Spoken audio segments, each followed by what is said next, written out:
Mga ka-channel, gusto nyo bang magluto ng ganitong garlic butter shrimp? Simpleng recipe at masarap. Sundan nyo lang ang procedure ko sa pagluluto at mga ingredients na ilalagay natin. Maglagay tayo ng mantika sa kawali. Sunod natin ilagay yung bawang.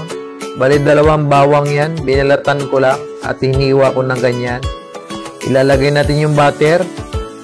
Tunawin lang natin yan mga ka-channel.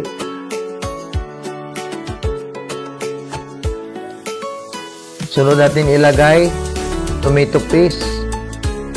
Mga 2 tablespoon. Halu-haluin lang natin yan. Gisa lang natin ng maigi ang tomato paste at saka bawang sa butter. Maglalagay na rin tayo ng 1 cup Sprite. Lutuin lang natin maigi ang Sprite. Pakuluan lang natin at halu-haluin. Maglagay lang tayo ng 1/2 tablespoon na asin. Ayan. Tapos tuloy-tuloy ang paghahalo lang. Maglagay tayo ng 1 tablespoon na asukal at dire-diretso lang paghalo para mag-mix yung mga ingredients na ilalagay natin. Take note pala mga ka-channel, bago nyo ilagay yung shrimp, siguraduhin nyo na masarap na yung sauce ayon sa panlasa nyo.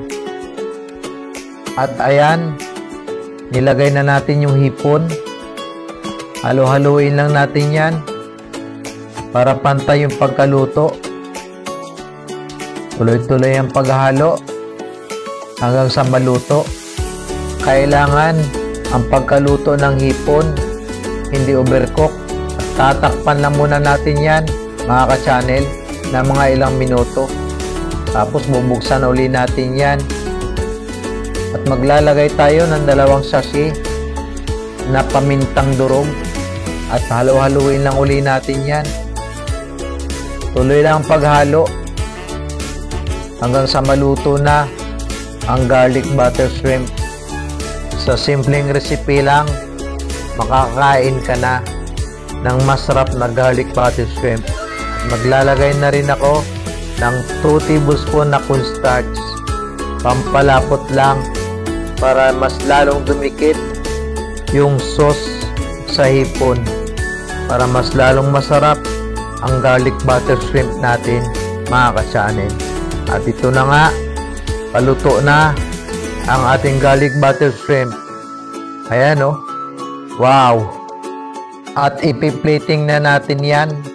At maghanda ka na rin ng 1 kalderong kanin na tiyak mapapalaban ka sa kain sa sarap ng garlic butter shrimp na ito.